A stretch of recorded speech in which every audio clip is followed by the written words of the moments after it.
Hey, folks, happy Monday, and welcome to a special edition of the Freedom from the Press podcast. My name's Jason Robertson, and I'm here with two partners in crime.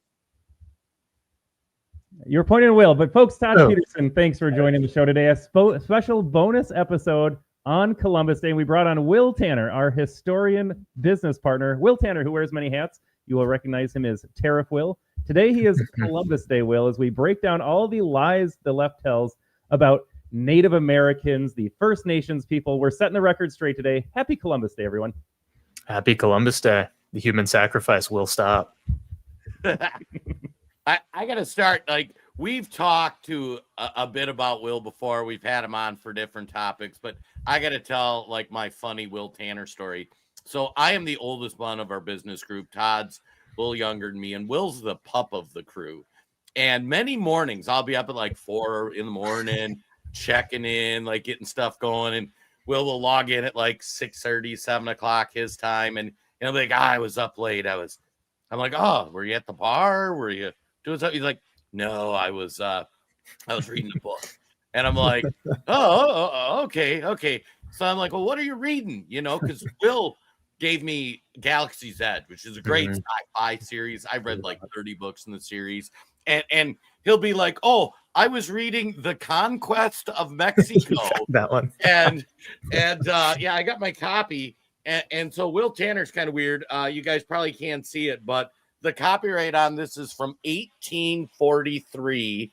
So it is an actual historical account recorded of what was happening in Mexico with the Spaniards. So Will Tanner isn't one of these guys who listens to a historical podcast or read some book somebody wrote about it. He actually goes back to the original manuscripts that were written at the time. I mean, Will, how many books do you own that were written over 200 years ago? Ooh, we're probably up to a dozen first printings about now. Yeah, I try and find them on eBay and stuff. So, yeah. I enjoy reading the old books. Anything written before the Civil Rights Act is good to go. All right, we just got to say, we got to hop in the chat here. Kagan Girl beat me today, beat Will today. I think, Jason, you might have beat her. But Kagan Girl, thanks for tuning in today on the bonus episode here. We got Paul in the chat already. Good morning, all. Good morning to Paul and Carlene over on the Twitter there. Thanks for reposting the show. Yeah, and they're calling out, too. The hostages are released. Donald Trump over in Israel, ending the war in Gaza. Did you guys ever think that was going to happen? No comment. I mean, Jason, if the question is that I think something might happen in the short term, sure. Will there be everlasting peace in the Middle East? Not in the current makeup, no. No, and that's actually part of what we want to talk about. And this is kind of the first topic. And for those who follow Will on Substack and on Twitter, and Wrong Thing fan, huge fans of Will on Twitter. Will does a great job over there breaking down history and narratives. And if you haven't done so, go to theamericantribune.news. The Substack, Will mainly makes all the content over there. And he breaks down a lot, everything from DEI to historical stuff to the communist takeover. And Will, you just celebrated a benchmark over there. How many subs are you up to on the Substack?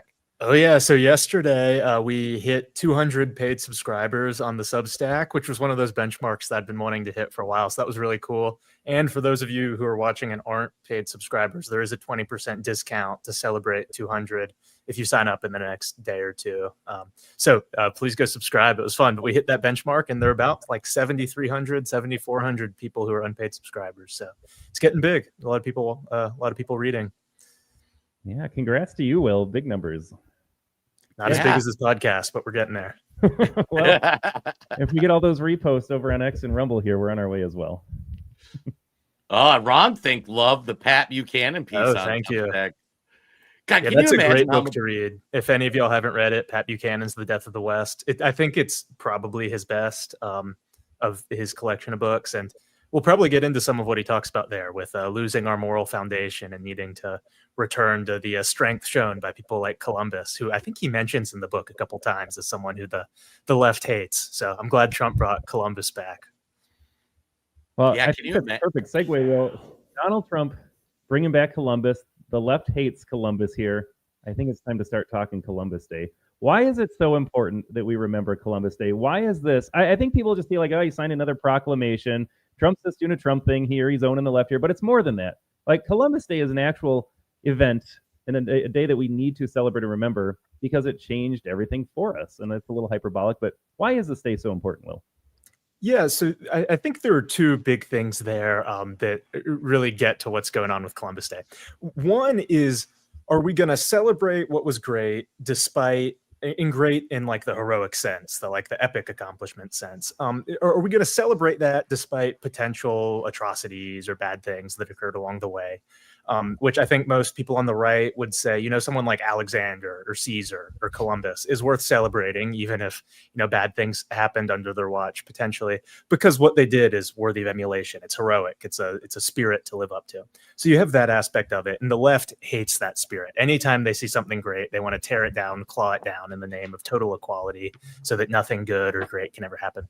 The other thing with Columbus is, it really gets to the foundation of America. Are we going to celebrate that we exist and that this land had the opportunity to flower as this continental empire and just achieve something tremendous and new in the New World? Or are we going to say, well, the Indians like had flowers and they hunted deer in the forest and that was really nice. And so all of civilization that exists here needs to be destroyed in the name of this like vague idea of Mother Earth worship. And I think that's wrong as well. So with Columbus, you get, it was good that the like human sacrificing Mayans were destroyed actually, along with the Caribs in the Caribbean, which is where the term cannibal comes from. So yeah, Columbus was great and it's worth celebrating his like heroic, great accomplishment. And it's worth remembering that our whole world was built on top of what he did. And we should celebrate that. We shouldn't get lost in the weeds of this or that misdeed. It's funny. One thing that you touched on is this narrative that Anglo culture, Judeo-Christian, European, whatever you want to think of it. You go back the 14, 15, 1600s where the white European civilizations just like were exploding. They were growing, developing, and expanding, and they branched out to spread that to the world. That's part of your topic. Happened, a couple centuries later in South Africa. But everybody wants to frame up that, these white conquerors did all these bad things. But the fact of the matter is the people they crushed and they conquered were far worse. Yeah. So like I'm Native American, like that's my biggest heritage, which is funny because like my family, like we look back at Native American history and Native Americans were not nice people. Like they had their tribe, but they killed each other, they raped, they murdered. If the Ojibwe beat the Cherokee, they took all their wives for slaves. I mean, it's not like they were just these peaceful hippies smoking pot. Right. But can you kind of talk about like the northern Native Americans and then kind of contrast that too with the southern Native Americans, more like Central America, Aztecs, that kind of thing?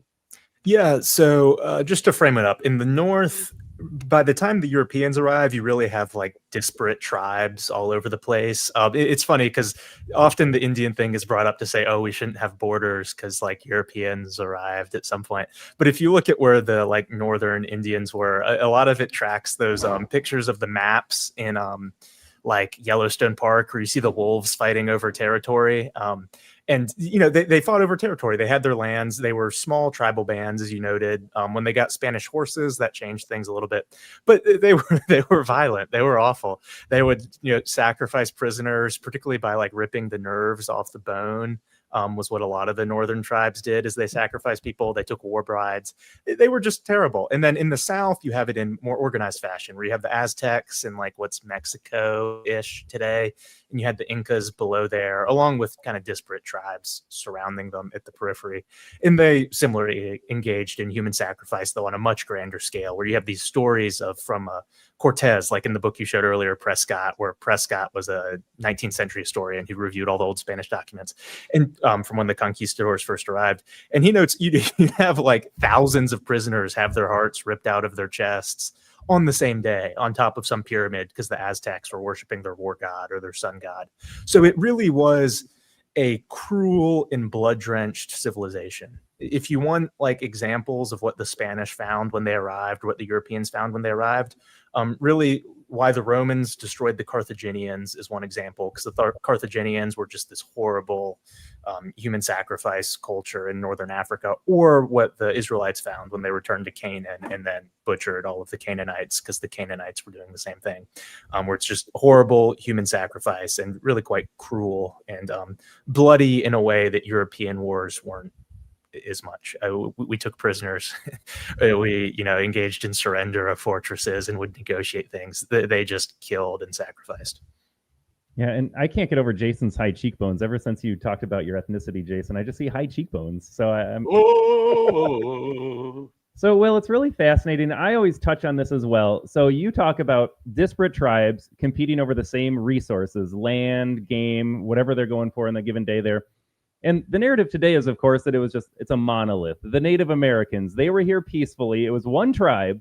So you go and sit in some land acknowledgement in Minnesota where we have the Dakota, the Lakota, the Ojibwe, the Sioux. I think that might be a different name. You go down in Texas where the Comanche wiped out everybody. They're originally from Canada. But somehow today I'm supposed to just acknowledge the land of the natives. And it's like, hold on, pump your brakes, folks, because these people did the same thing we did. We just did it better. Yeah, exactly. Like if you look at New York, for example, in the 17th and 18th centuries, when there's all this fighting on the frontier up there, and it's a little bit more populous than places like South Carolina, you have Indian tribes who are so tired of being dominated by some other horrible Indian tribe that they like work with the Dutch or with the British to then fight off that other one. So you have like the Hurons fighting the Iroquois with the Mohicans. It's all this stuff where it's just constant fighting, constant internecine warfare, and different from European warfare in that, around the same period, you have like the first Duke of Marlborough or the Holy Roman Empire still in its remnants, or the Dutch and the French, and they'd take a city and people would surrender, and the city would be owned by some new prince who would impose taxes on it to pay for the army. And that was about it. There wasn't all this rape, there wasn't all this murder. It was civilized. Whereas in the New World, when they got here, it was very much not that way. If you were captured, there was a very good chance that you would be just sacrificed on a pole, or that they'd burn you to death, or that they'd in the Virginia colony, they were known for using scallop shells to hack you to pieces as you were tied to a pole, or they'd rip your heart out if you're in Mexico. So that's what the Europeans found when they arrived, and it's part of the reason that there was this harshness was, we can't negotiate with these people. They're evil. We like walked into a horror movie here. So it really was a different thing than Europe at the time. And it's funny too, because part of our historical distortion that we see by the communists is this glorification of these historical civilizations. And for example, there is a new Batman coming out that is an Aztec hero, and it's Aztec hero Batman. And I remember, and I went back and rewatched it, that I think Mel Gibson made it, Apocalypto, that kind of shows what they encountered. And Apocalypto just got panned. They're like, oh my God, this is awful. And why would they characterize people as thus? And then you have this Batman movie that completely rewrites history. And it's an animated piece where the Aztecs are great. Or Marvel, they made Namor as this like Aztec warrior who was this noble guy. But like when you see a movie like Apocalypto, how accurate is that to what you've seen from the historical documents? From what I gather, it's pretty accurate. It's hard to tell to what degree the kind of ancillary tribes surrounding the Aztecs engaged in stuff like this, because a lot of those tribes also hated the Aztecs, and that's why they fought alongside Cortez to bring the Aztecs crumbling down. But you really do get the impression reading, like, I think it was Bernard Diaz was one of the conquistadors who wrote like a short little pamphlet book about what he saw when he arrived in the New World and fought with Cortez and dealt with that. And it's just like horror story after horror story after horror story of just the worst cruelties you can imagine being inflicted upon people. Or in the Caribbean, when Columbus arrived, it wasn't just that like there were these hippie natives living on islands and eating guava fruit or whatever. They were eating each other, and the Spanish were horrified by that. I think that was on Cuba is when they found that, but it might have been Santo Domingo. Regardless, he was horrified by what he found, and that was part of the reason why the Spanish engaged in the colonial system they did, where it was these large haciendas with like church, monk, monastery type structures built into them so that they could minister to the tribes. Because what they found was these people are this is not like invading Flanders. This is a very different thing. These people are horrifying, and they wanted to civilize them and wanted to get them to stop eating and sacrificing each other, which is a very different civilizational project from just like needing to build a new town square or like a city hall. Yeah, I'm always fascinated. I think it was the Four Voyages. I read a Columbus book. You read Bernal Diaz's testimony, and I would always imagine there's always the account of like one or two of the Spaniards. They got separated from the group, and they never heard from them again. And sometimes it kind of just moved on from there, and then you have to pause and realize what exactly happened to those poor Spaniards that missed out on the rest of their group. And you mentioned Will too. This is always fascinating to me. Hernan Cortez had like 200 soldiers with him. 200 Spanish soldiers conquered the entire continent basically as they swept through the Aztec there. And you mentioned it too, that the tribes hated the Aztec. They were going to be the next sacrifices if they didn't team up with the Spanish immediately.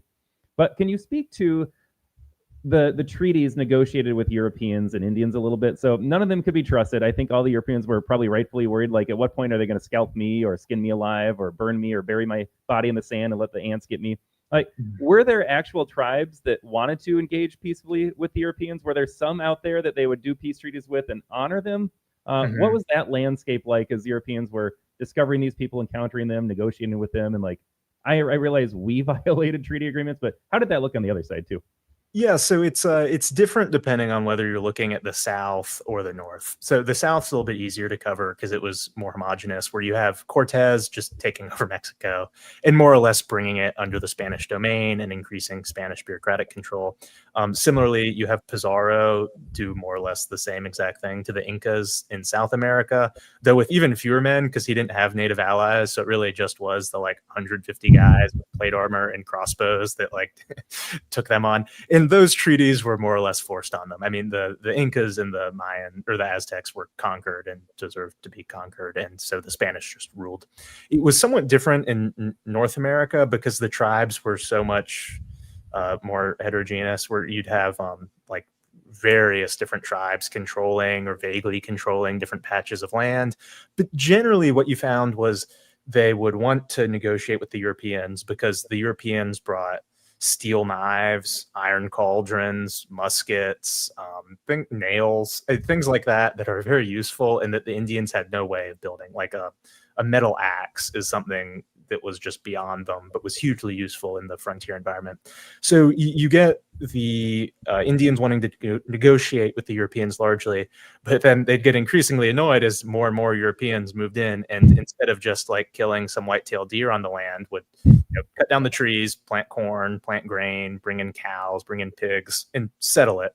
And so that's where you start getting more of the conflicts. Like in Massachusetts, you have, I think it was Prince John's War was one of the bloodiest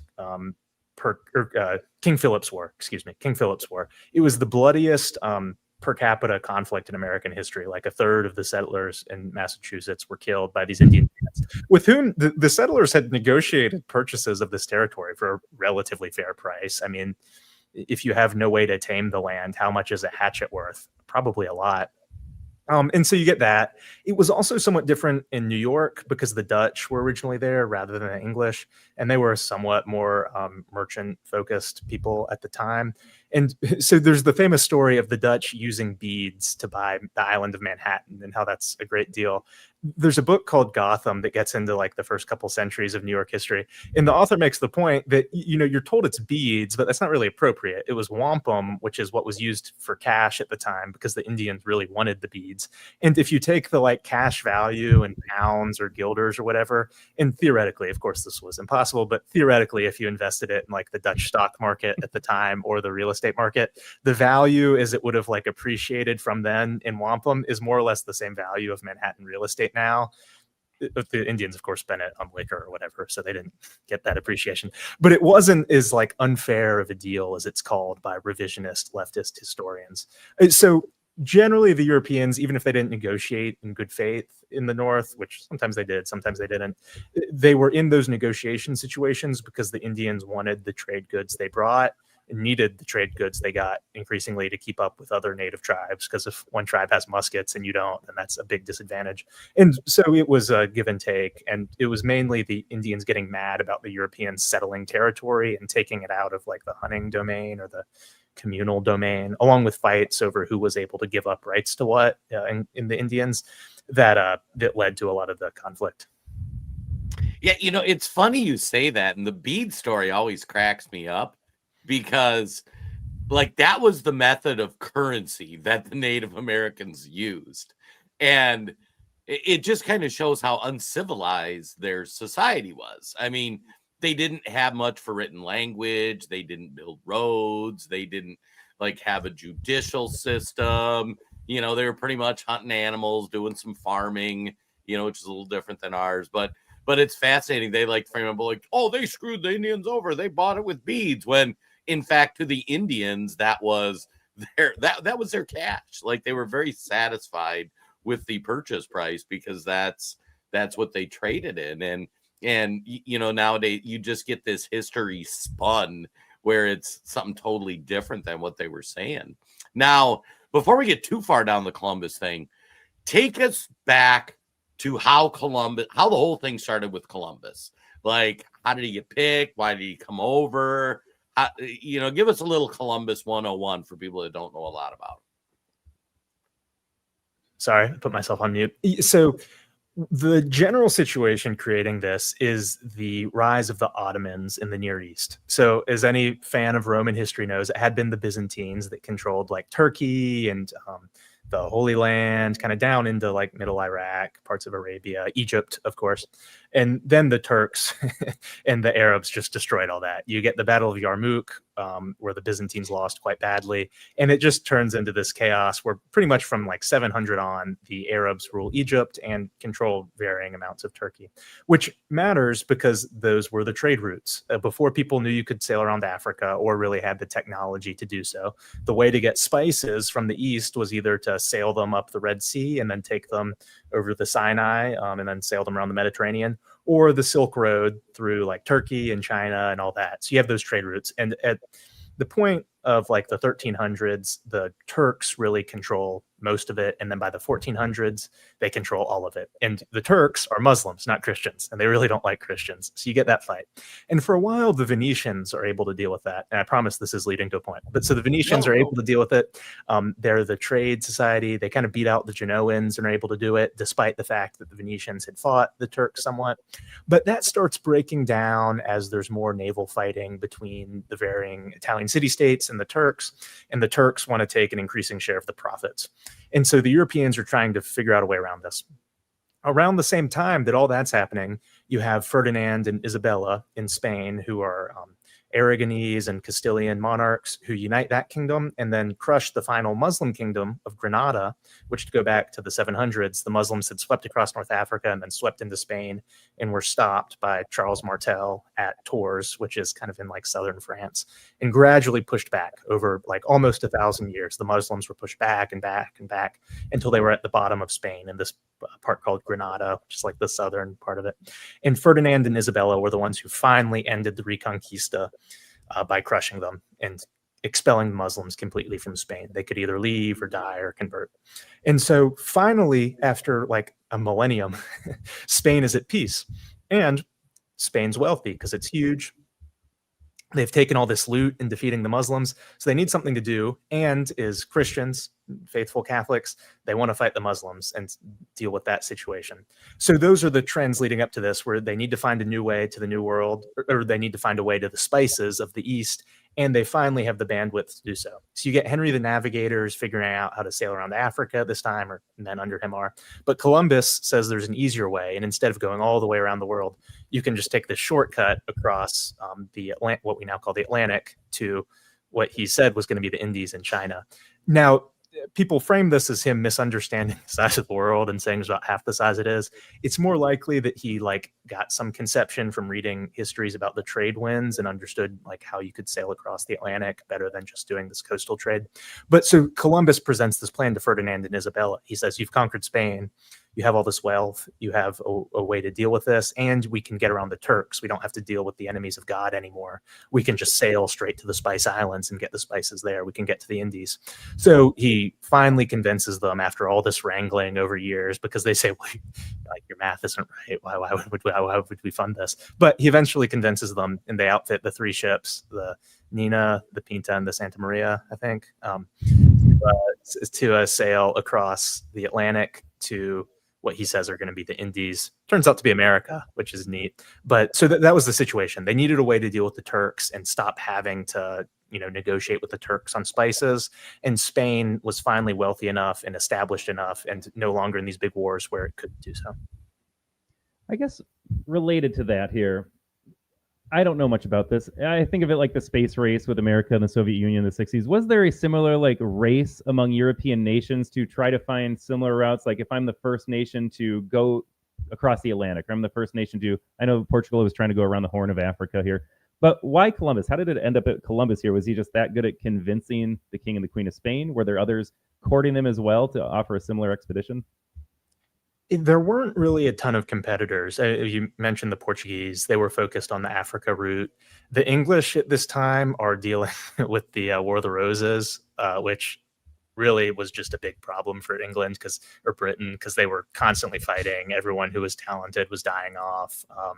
So they're kind of out of action. The French, similarly, were dealing with their own internal troubles kind of related to that, because the English had conquered most of France before the Black Death happened, and then you just have all these spiraling consequences.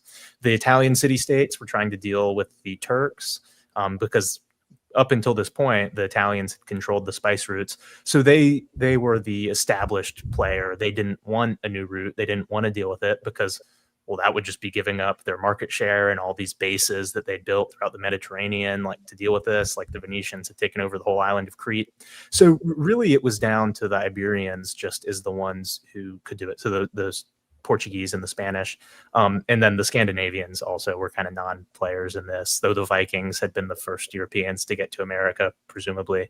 They were kind of out of action by the 1400s. They weren't what they had been. And the Swedes, who were somewhat more powerful, were more focused on fighting with the Finns and the Russians. So it was down the events aligned where an Italian explorer, Christopher Columbus, could be paid by the Spanish court to sail to what became America, just because of the various internal situation at the time for each one's. Along with the fact, I should say, that because the Italians were the ones trading in spices and trading around the Mediterranean more so than the other powers, it made sense that it'd be an Italian mariner that would be the one leading it, because they just had more experience with ships than any of the other powers.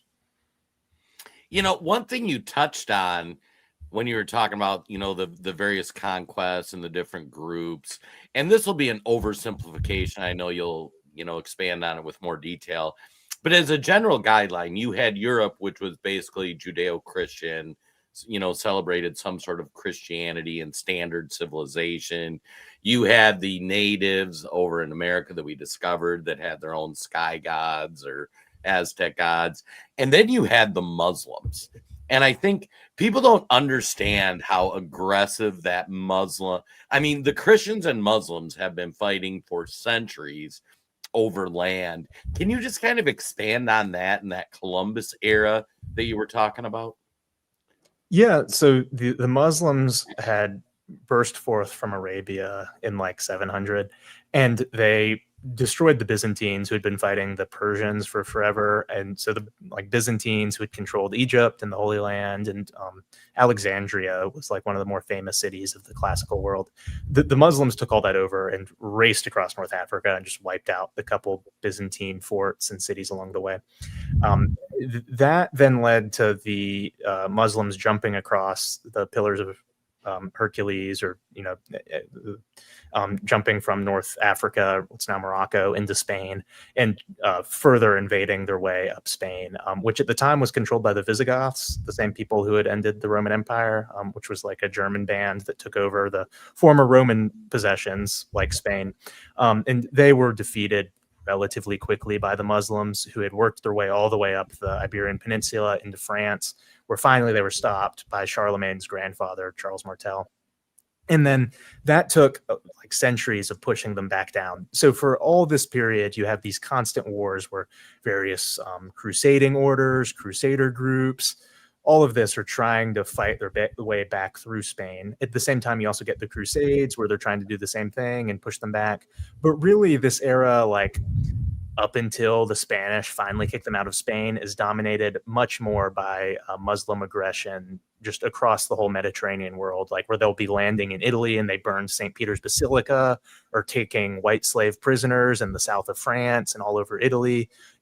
Muslim aggression really dominated this period, and that didn't end until the 1600s when the Ottomans were stopped at Vienna, which is all the way in Austria, so you can think how far west they made it, and were finally pushed back. And the Spanish, because they had been fighting for so long, and because the like Western armored knight was a good bit better qualitatively than the Muslim opponents, the Spanish were really able to push them back somewhat ahead of even when the crest of the Ottoman Empire was stopped.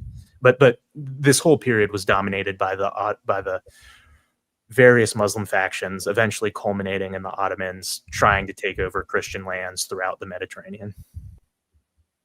I got to pause, Jason, because Dee Dee entered the chat here. Bottom of the hour, Dee Dee says she should have set an alarm here, but hello and welcome aboard, Dee Dee. Just a reminder to our Twitter and Rumble audience here, and we are on YouTube. I don't know if we've got a YouTube comment in a while, Jason, but we are live. If you have any questions or comments for Will, drop them in the chat. We would love to engage with the audience as well as we're going through a Columbus Day review. Will, I have a facetious rhetorical question for you. As we talk about history, I'm hearing a lot about the Muslims conquering some lands in the Middle East, sweeping through Europe, and hear about Europeans pushing them back, having some infight in here. You mentioned the Roman Empire collapse. And then I hear from the left that somehow when the Europeans go to the New World, it is uniquely evil that they would somehow, they dare thought that conquering another land was now out of bounds, unreasonable here. As you've reviewed all the literature, how do leftist historians cover the Muslim conquest specifically? I can't imagine they're like, this was an awful thing to do to Christian white Europe. But how does that differ from what we get inundated with, where whites are bad because they stole land from the Indians who deserve it back? Like, how does history cover these different angles? Yeah, so you get this stupid thing where it's like only bad if whitey did it. One great example of this is slavery. Like the Arab world imported more slaves than North America did, just like on a numbers basis. The difference was they did it through Zanzibar, which was one of the hellish places in even the colonial world. Like if you read How I Found Livingston by Dr. Stanley, which is a great colonial adventure story, he has to start in Zanzibar. And even in like 1850, it's just the most hellish place on earth. But the Arabs would buy blacks in Africa, castrate them so they couldn't reproduce, and then import them into Arabia and use them as slaves and just kill them. So like Arab slavery was objectively far worse in like every respect possible than European slavery in the New World, particularly in North America, where it wasn't really even that harsh compared to like the Portuguese or the French, much less the Arabs. But it's completely obliterated. One, because they castrated them, so they didn't survive after, dying, they didn't reproduce. And second, because, well, the Arabs are not white, so it's okay if they did it. The same, as you noted, is totally true of conquest, where the Byzantines are evil because they were fighting the Persians or something. But then as soon as it's Muhammad on a camel, like murdering Christians and raping people in Jerusalem, well, suddenly like that's fine because he was an oppressed minority or something. The same's true in Spain. Like they've made up this myth. They call it the Andalusian paradise or something because of what the Muslims called this kingdom, where they claim, oh, this was like a regime characterized by like tolerance and free speech and the different people groups mixed, where you have like Muslims and Christians uniting over their love of art or something. It's all just completely made up and stupid. These Muslim regimes were extremely harsh. And yes, they didn't butcher everyone. If you were a Christian, they called you a dhimmi and they'd tax you at a way higher rate to try and force you into conversion or just extort everything out of you while you didn't. But one, there were periodic massacres where Christians would just be murdered by Muslim fanatics. And second, like it wasn't that the cultures were mixing. It was that the Muslims were raping Christian women, white women in Europe. And that so you get like these different breeds and Spain where like they all start intermixing. But that wasn't like some like flowery hippie thing of, oh, we're all holding hands. It was the Muslims raping people and killing people. So The Muslim conquests were horrible. They were characterized by atrocities. Anything the Europeans were accused of doing in the New World is stuff the Muslims did 1,000-fold in Europe as they blitzed across it over like the Middle Ages. Can I jump in really fast? Yeah, go for it. I heard Will talk about the Demi tax, and in my head, I immediately went to Mamdani, who's now running for mayor of New York City, and he's like, you know what I'm going to do? I'm going to raise property taxes on these affluent whites here. It just kind of sounded very familiar here. We have not changed in hundreds of years. No. Well, and it's fascinating because Will touched on slavery, and I wanted to kind of ask him to expand on two thoughts. So thought one on slavery. I mean, just to level set, first question, was there any nation that didn't practice slavery back in this period that had any degree of success? And like they frame it up like Whitey's the only one who had slaves, and I'm not endorsing slavery, but I believe there was no other successful civilization without slaves. And the second thing is, you wrote a fascinating piece where you were talking about like the John Brown Gun Club, and one of the thoughts you explored on there is part of why slavery didn't get revoked. There was the financial aspect, but there was also this, what happens when we let the slaves free? Are they going to be happy about their freedom, or are they going to demand restitution? And now we're 160 years later. We had 100 years where they were free, and they're still just as mad. So then we did all this DEI, affirmative action, and now they're still talking about it like 160 years later. So question one, did anyone not have slaves? And question two is kind of expand on that thought. Like, what do you do when you free the slaves? Like, what does that look like? Yeah, so places that were more insular, like were gradually more or less getting rid of like enslaving their own people. So like people don't know this, but during the Middle Ages, like say when England was being attacked by Vikings, they just enslaved each other periodically, where like the Vikings would have English slaves, the English would have English slaves, and there was a trade in that, and that was more or less dying by like the 1500s, 1400s. So I guess some places were kind of not having slavery, though, is a serf a slave, kind of. Second, no, everywhere had slavery. Like this is the thing with Africa. Why were there African slaves that were imported to America? It wasn't because like the Portuguese showed up with nets and were capturing people in the jungle, which is how it's portrayed in some movies, which is just obscene. It was instead that the Africans were constantly fighting and enslaving each other. And as the Portuguese needed to make stops along the coast, the primary good they were offered in exchange for buying their stuff was slaves. And so you get these like horror stories where the like English would land in Dahomey, which is now essentially Angola, and it's just this like horrible land ruled by like cannibal kings, and they'll go into these forts, which they're just like palisaded forts, and there'll be piles of skulls and slaves everywhere. Some of that's probably Victorian embellishment, but it's all like what they found along the coast of Africa where they got the slaves was horrifying. And that's also where they got the slaves. So yeah, everywhere had slavery. We brought it to the New World because of the immense labor shortage, particularly of like cash crops like tobacco, where you really need a large unskilled labor force to just do menial work constantly, which lends itself well to slavery, which is why the Chinese still use slavery for industrial purposes. Like if you own a cotton t-shirt that wasn't made in America, it was made by slaves in Western China. So, or if you own an iPhone or Nikes, like it's made by slaves for this reason. Like a lot of tasks just require menial labor on a large scale. And yeah, so that's what was going on there. I think we're all chomping at the bit to get to this comment. I don't know, Jason, should we pause and just give Abraham here a little airtime? So we have a comment over on X that says, usually the argument for Islamic slavery being less bad is due to the lack of strict racial component. I'd love everyone's thoughts on that. In the Ottoman Empire, you could go from being a slave to a grand vizier. Meanwhile, a descendant of slaves in the U.S. has never been president. I'm reading this from the left. And now we have gradations of slavery because it doesn't fit a narrative. We talked earlier, Will, about how historians like to run cover. If it's an in-group, if it's an out-group, depending on your political persuasions here. I don't know.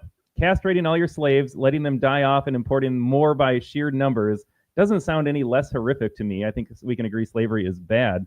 And I love the workaround here because Obama's father was from Kenya and not because his ancestors were slaves. Somehow discounts having a black president in America. Yeah, I don't know. I think it's like, I mean, would you rather be a galley slave for the Ottomans where you're like chained to this bench in a steaming ship and being whipped so you'll go faster, or like growing cotton? Neither, preferably.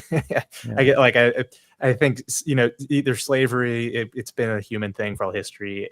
If it's bad, it's bad. But in terms of like day-to-day cruelties, Muslim slavery was generally worse than the slavery practiced in North America. Yeah, and Abe Tripp is clarifying, like, that's not his position. Or No, I wasn't saying it was here, but again, Yeah. that's the best leftists have here, and we already kind of prefaced it as well. Like, they have to make excuses. This is actually probably a good point that he notes there. Like, the left does frame it as, well, if it's like systemic and it's organized, then it's worse, which is why like military action is always protested, whereas when like a quarter of a city is burned down in some riot, they're okay with that because it was unorganized. Yes, chattel slavery was somewhat different from the form of like, well, we'll just like enslave you if you're captured slavery that the Ottomans and Romans had engaged in. It was somewhat different from that angle. Into the older version was somewhat less organized. But if you look at things from a practical angle, which is how the right tends to look at things, like if you're Lee Kuan Yew examining the situation, the sort of slavery the Muslims practiced against the Christians and the blacks that they captured was far more defined by like cruelty and abuse, whether it was like rape or torture or any of that. Like that was far worse than anything the Europeans did. And similarly, the slavery of the like Aztecs, where that culminates in you being sacrificed, was quite like bad as well. So yes, it was like not racial, so it was less organized. But in terms of like how it would affect you in your life if you happen to be in that position, it was much better to be a European, to be a slave of the Europeans than to be one of anyone else, because there's less a chance that they like torture you to death. But racism bad. Yeah. Exactly. Hey, and we got Fally in the chat now over on the Rumble. Now, Fally's probably working at the school.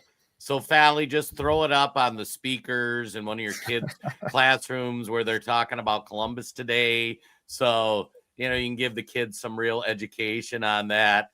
I wanted to dovetail into something, and then we'll get back to Columbus.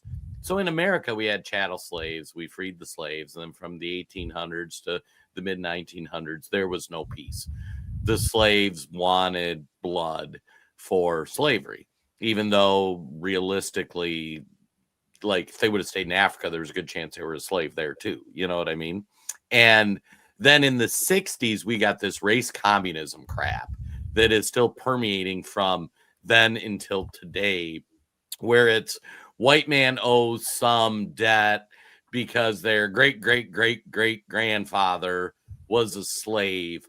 So do you ever think that will be a settled issue in America? Is there any historical context where this has worked out? Because I see these race communisms. Part of why they want to tear Columbus statues down is they want to reinforce this white man bad narrative.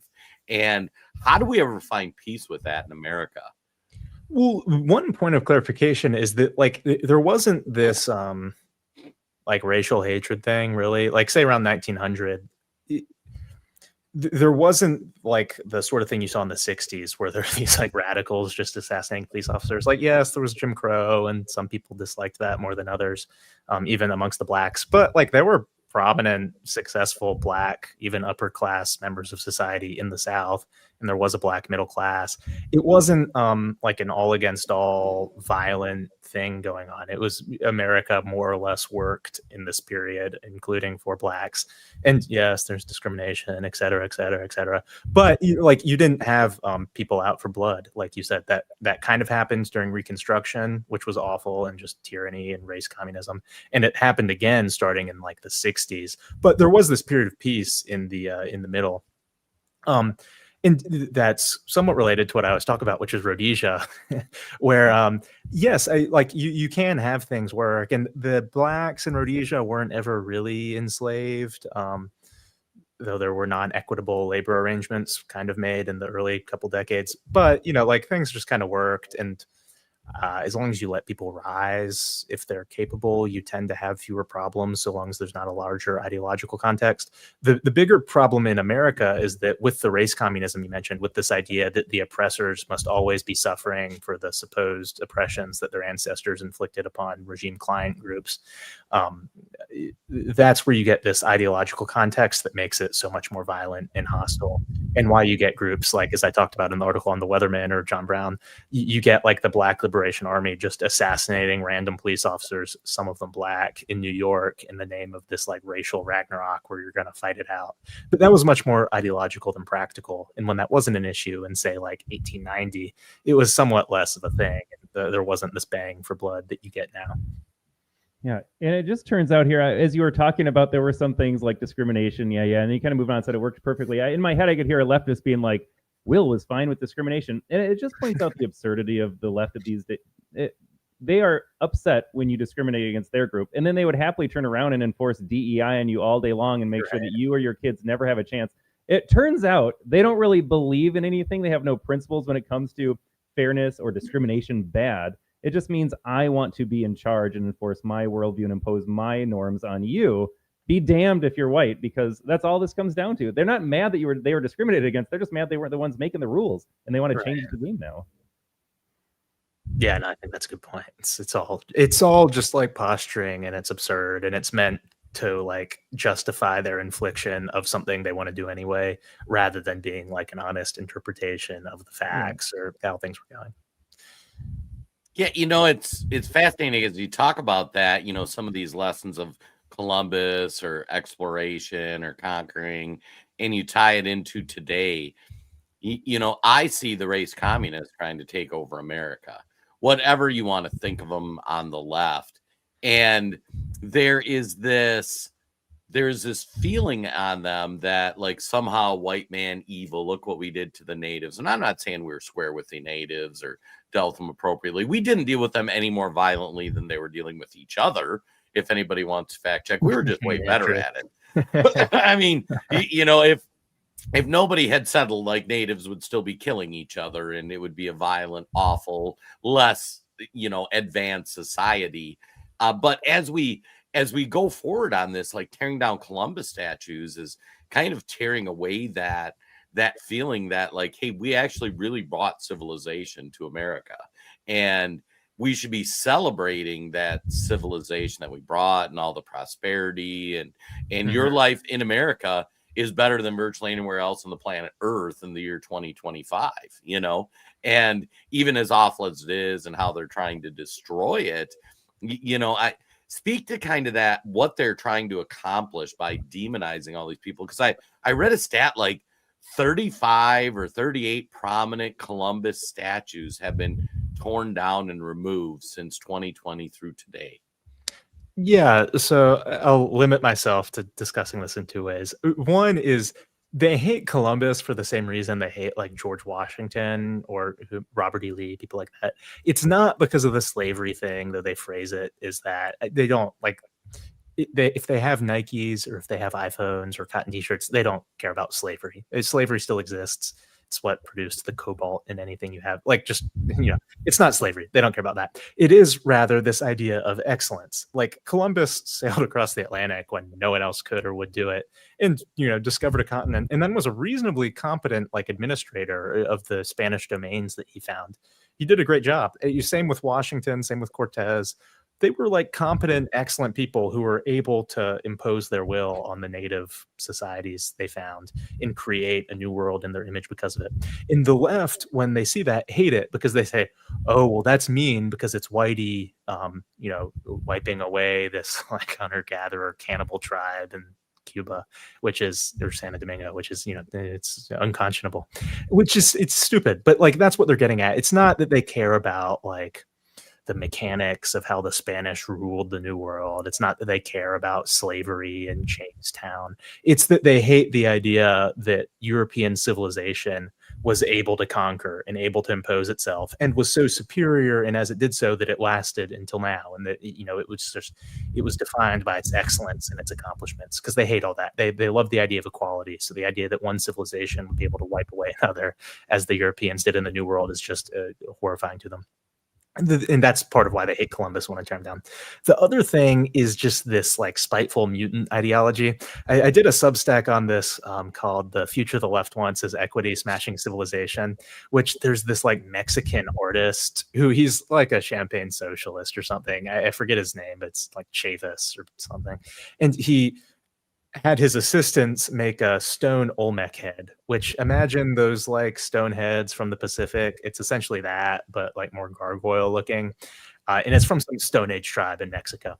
And he used one of those to smash a Tesla in Mexico City. And there's this like image of this spiteful mutant with braided hair, like glowering in front of this stone head, like that looks vaguely Aztec, crushing a Tesla. And that is really what they want. They hate, it's that song Whitey on the Moon. They hate the idea that we'd go to the moon or that we'd settle Mars or that we'd build the Empire State Building.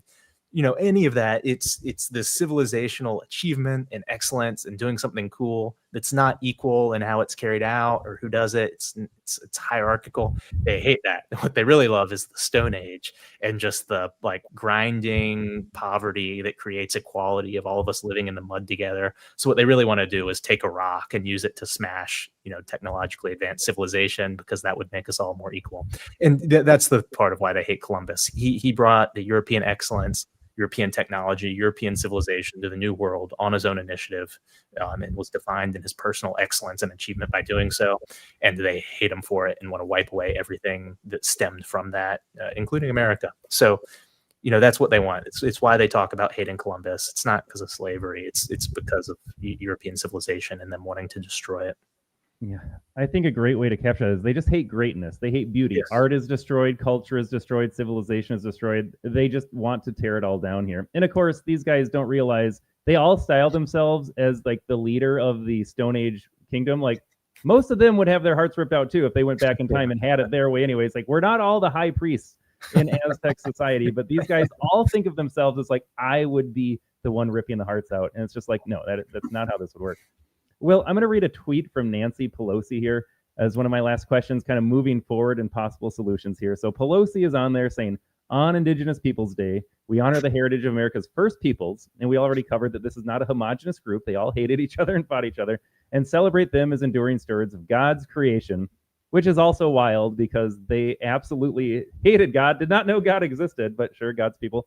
Today, we recommit to advancing tribal sovereignty, and this is what I want to talk to you about, protecting tribal sovereignty and protecting sacred lands while reflecting on the painful history. What is the solution? Has a country, an empire ever ceded land back that it had conquered to peoples who just hope they go away or try to mitigate issues that arise here? What's the future of reservations or land sovereignty in the United States for Indian populations? Like Jason asked about how do we move forward releasing the slaves? How do we move forward with this woke movement of like Indians deserve this land back?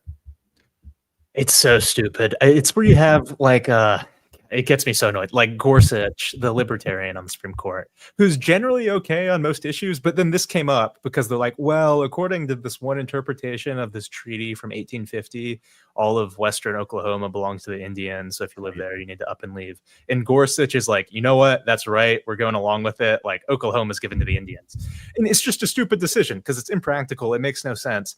And it's this sort of thing where it's like, well, the Indians claim that they worshipped like a tree god in the Black Hills of North Dakota. So that means that despite the hugely rich ore deposits there, we have to just give it up and like import lithium from China or from Brazil because they need to worship their tree gods in the mountains, and that's nice.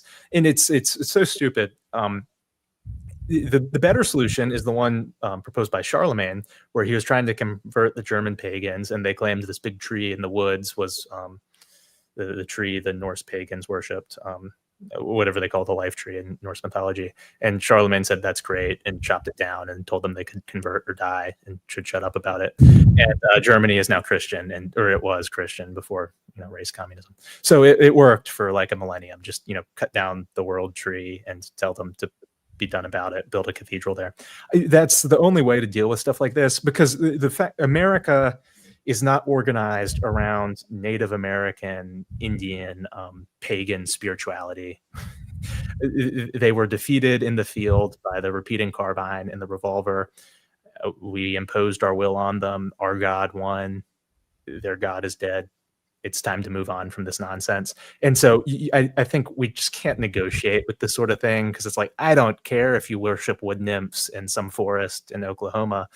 It's utterly irrelevant to what America has always been supposed to be, and that's not the God we worship here, and we're moving on from this discussion. So yeah, I think a zero tolerance approach is the way to handle it, not the soft Gorsuch approach of saying, well, technically they should have all the oil wells or something. It's just so stupid. Yeah, it's funny, throughout history, you conquer a land and you just wipe out all those people and say, hey guys, here's the new civilization. Do you want to be a part of it? Yes, no. Okay, well then you are removed from said land. We don't need to keep you around. And now you have this leftist ideology that not only are we going to keep you around, we're going to talk about giving you rights or welfare, whatever we're going to give you. Just, I'm going to have to have Todd make that into a shirt where like, this is so stupid. So I just love that quote. Now, you did touch on one thing too, that I think kind of unrelated to our conversation today, but it's one of the things I find really funny. And it's kind of a personal one for me too, because like in our family, we have these crazy leftists that are generally unproductive members of civilization. Like they are the worst worker on any team they're on. They have no ingenuity. They can't build anything. They can't do anything. And they're pushing to try to vote for this leftist ideology and everybody should be equal. But what they don't realize is that if and when this leftist ideology wins, they are the first person lined up at the wall to be shot, because it turns out even us who don't ideologically agree with you, you need folks like us around because we're productive, Yeah. And these mutants that are like the frontline soldiers for this leftist movement, they don't need them because they're just generally unproductive. Can you kind of share we haven't ever really talked about this. Can you kind of talk about your thoughts of why they use these mutants, unproductive people, that if the left ideas ever won would be, am I wrong, or would they be the first people they get rid of? You never know. The Bolsheviks, if you look at who composed the early Bolsheviks, were pretty terrible. They're probably hacking Todd's background right now. But the thing you run into is, I didn't come up with this concept. This blogger named Spandrel did, but it's bio-Leninism, where if you look at the original Leninism, it was essentially the weaponization of economic grievance, where you have these like disgruntled factory workers and you're going to use them as a battering ram against Russian civilization, essentially. And it more or less worked, for at least for a time. That's different now because there's no like proletariat in a modern Western society. Like you have the Section 8 denizens in most cities, but they're not really a proletariat in the way that like coal miners were in 1890. It's a different thing. Instead, you have biological grievance, where, as you said, it's the spiteful mutant coalition, where it's like all the people who like are degenerate or deviant in some way, the like unproductive members of society, the people who just couldn't keep up if it were a completely laissez-faire world, which isn't necessarily what we should have, but they know that they would be in a Christian hierarchical world. They would be excluded from the gilded halls of power, were the old world to rule. And they very much don't want that. So what you've gotten is bio-Leninism, the weaponization of biological grievance, where it's essentially the spiteful mutant coalition that wants to tear down whatever remains, all the vestiges of old hierarchical Western European civilization.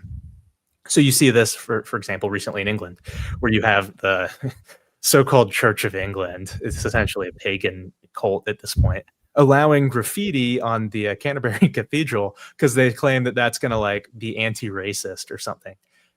It's that it tears down civilization, and they're happy to see it happen because it's part of this war of the spiteful mutants against the happy, the beautiful, and the productive. And so that's really what you're getting in the West right now, where why does like a homosexual atheist in New York want to import Ilhan Omar, who believes in Sharia law and would technically have him executed were her ideology to win, where he'd be, thrown off a skyscraper or whatever? It's not because that like Islam and gay race communism are overly similar in their ultimate objectives. It is rather that both are part of the Spiteful Mutant Coalition. Sharia law would not be tolerated by Ferdinand and Isabella, and indeed was not tolerated by them, nor was like deviant homosexuality. All those groups were just the out group. And so you have the out group war against the former in group, and it's this never-ending struggle to tear down anything that is good or beautiful in the name of total equality. And the people who are most benefited by being equal to their betters are the ones constantly pushing it. Sorry, it's funny, you kind of brought something up there too. Sorry to interrupt, Todd. That it historically in these communist revolutions, it was the working class that was being uber productive. They just weren't in positions of power, but they were actually doing work. And that's one of the comical things I find about the leftist movement in America. Like all those people protesting, none of them got jobs. You know, Yeah. they're on welfare. Like, oh, you're going to go on strike for what? You know, and even like the prominent lefties that are supporting or funding, for the most part, it's like you made your money in Hollywood or doing non-productive things. Like Elon Musk did productive things. Mm-hmm. He built rockets. He sends satellites into space.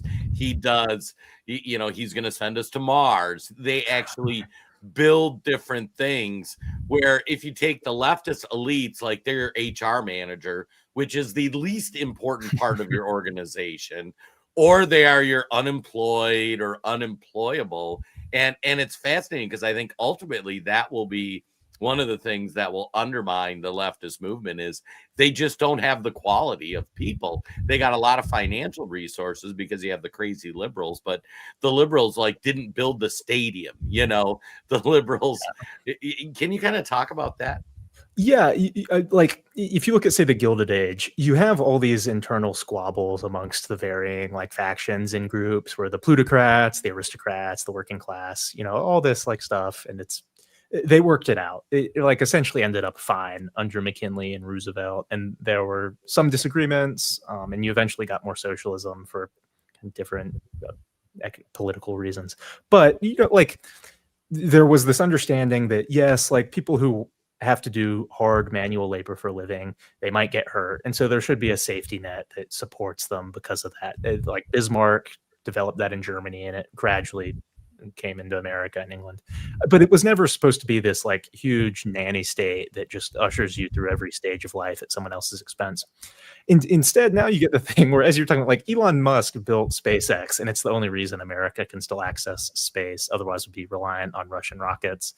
And as he's doing that, if you remember, the Biden administration sued SpaceX for not hiring enough like Black illegal immigrants to work for SpaceX. And they said that's racist. You have to let in these asylum seekers from Somalia in your rocket production facility, which is insane. And you got the same thing with the CHIPS Act, which, if you look into how semiconductors are manufactured, it's this like highly arcane, exotic process where you essentially have to like arrange tens of billions of dollars of machinery in the perfect way and then cross your fingers and hope these like magical pieces of technology turn out correctly.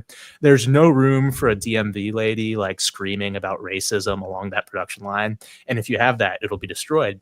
But Biden in the CHIPS Act, they included these DEI regulations for the companies they were trying to get to build semiconductors in America, where they said, well, yes, we want Taiwan Semiconductor to build a factory in Arizona that's going to cost them $10 billion. We'll give some tax rebates.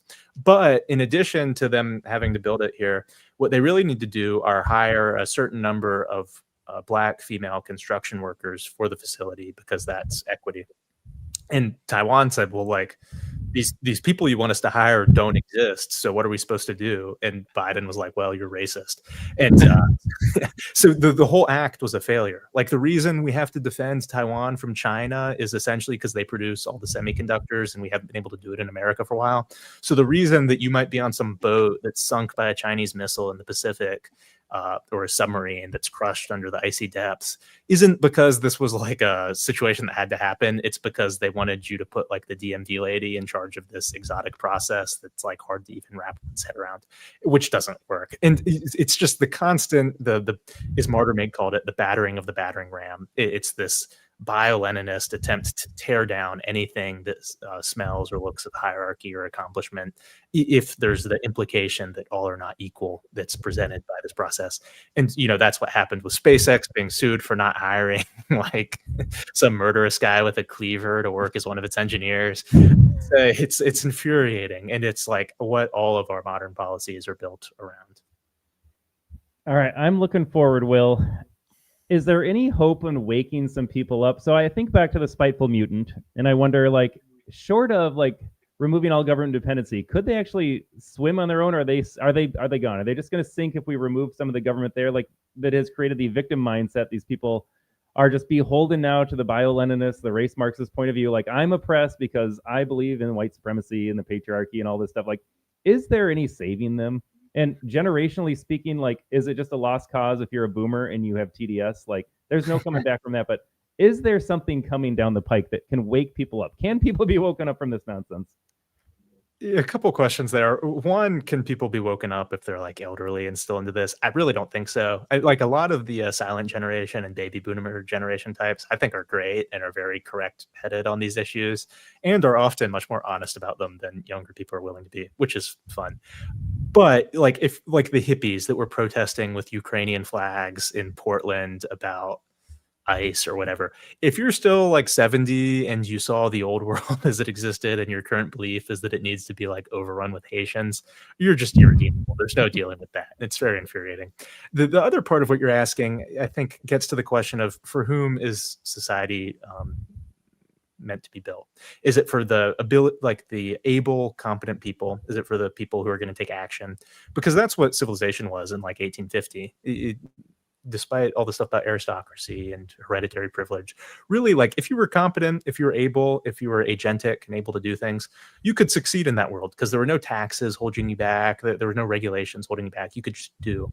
Whereas now we're very much at the opposite, where if you have an idea, you cannot just do it. You have to go through like 80 layers of HR bureaucracy before you can even find funding for the idea and then, have fun with that. So, no, I think all these people would sink, which is why this whole like multi-million person bureaucracy has been built up around like not getting them to eat Tide Pods. It's just, what can we do with people like that? The glimmer of hope on that front, and it's a somewhat dark glimmer, is these people have a zero TFR. Like it used to be that the people on welfare, because they don't have to deal with it, will have a bunch of kids because they're not doing anything else. For whatever reason, modern neuroses have made that essentially untrue, where like the most leftist elements in society have essentially a 0.0 TFR, and it goes up from there, kind of dependent on their views, where it might be around a 1 or 1.2 if they're a little bit more reasonable. Whereas for like heartland type people or people classified as such, like in demographic studies. So you're more like conservative white Christians, that sort of person. TFR is essentially replacement level, which is 2.1. I think it's around like 1.9 or 2.0. So you're and to add to that, before I continue, most predisposition towards politics is hereditary. It's not 100%, but it's like 60%. So if conservatives are having kids, or the right is having kids really, and the left is not, and the spiteful mutant class is not, because, well, a lot of them have sterilized themselves in the name of transgender, gender affirming care. They're not going to have kids. They're not going to reproduce. They're not going to have their next couple generations. And that really starts playing out over a multi-generational scale. Like someone mentioned my Pat Buchanan article earlier. This is a point he makes in there. Like at a 1 TFR, you suddenly go from having 100 people to like 12 people in the blink of an eye. It's like 2 or 3 generations. It just disappears. So I think we will really start to see that play out, where the only people producing the next generation and the future belongs to those who show up are really our sort of people. And we'll probably see social changes stemming from that as they happen. It's funny you talked about, and Todd had mentioned, you have this beautiful civilization. It's like, hey, you know what this really needs?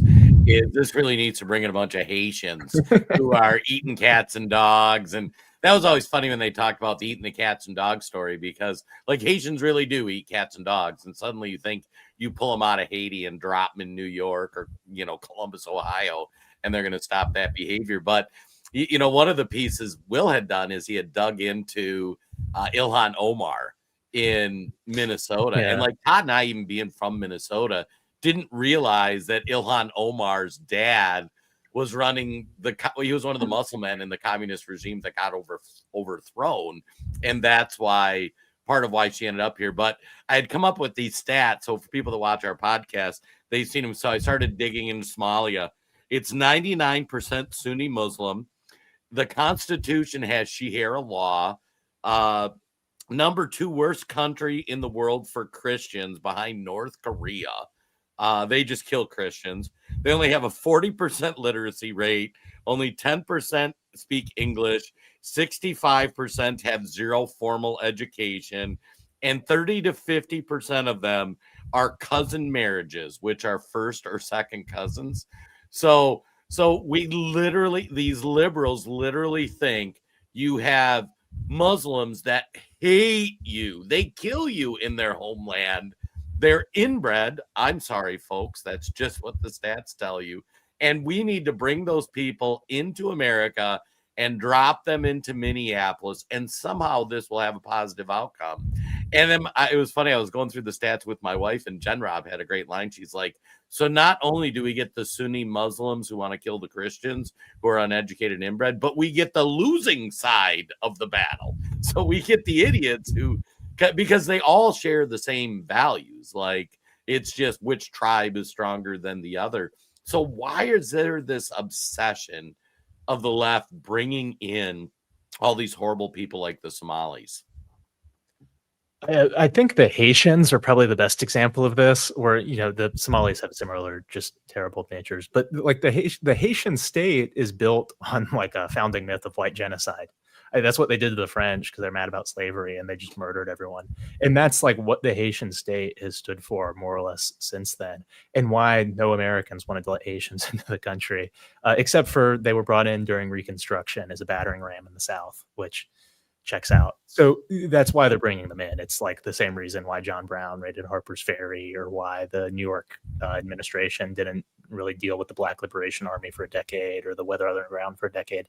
It's that they want to destroy you and see these bioweapons as a means by which they can destroy you. Now, that's not true for like the strawberry pickers in California that came over from Mexico, but it is very much true of like the Haitians, the Somalis, the Muslim migrants, the cartels they've let infiltrate the country. It's true of all that. It's just because they want to destroy you. But guys, I probably need to hop off in a second here.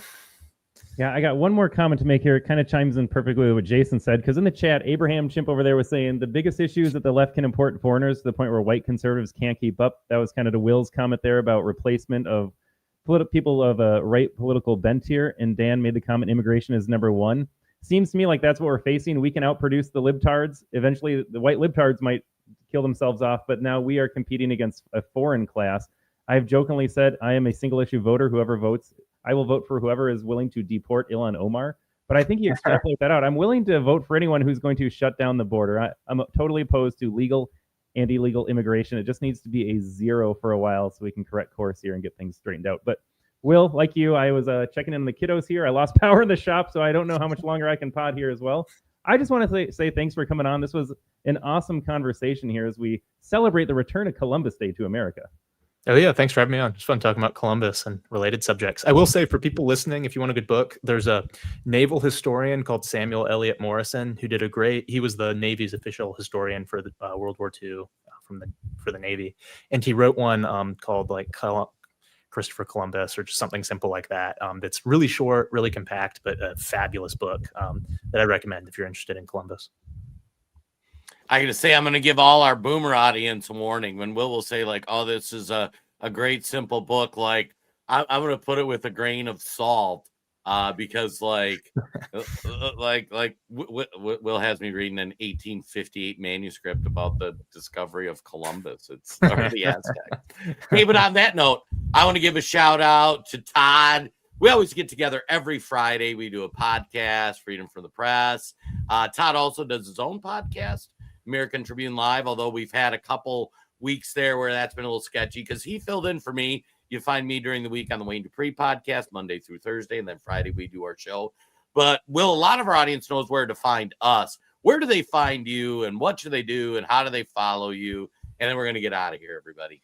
Yeah, easiest way to just find me is on Twitter at Will_Tanner_1. I post a lot on there, probably too much. as people who use Twitter can know. But if you want more serious, like long form takes, I do those at theamericantribune.news, which is our Substack. It's long form articles. About a third of them are for paid subscribers. And for people who chimed in late, yesterday we hit the 200 paid subscriber mark, which was the milestone we've been wanting to hit for a while. And so the next milestone we're trying to get to is 250. So if you subscribe for like today and tomorrow, there's a 20% discount on paid subscriptions. So I would recommend you do that to read all the articles. But that's where I do most of my stuff on Rhodesia, colonialism, and related subjects for Americans that I think are relevant and good histories. So check me out on those two places. All right. Well, thanks again, Will. Folks, Jason and I are back on Friday. Love the comment section. Jason, the special Monday episode might have to be a thing here. We had the Rumble chat hopping as always. Thanks again, Will. We'll see you guys all on Friday.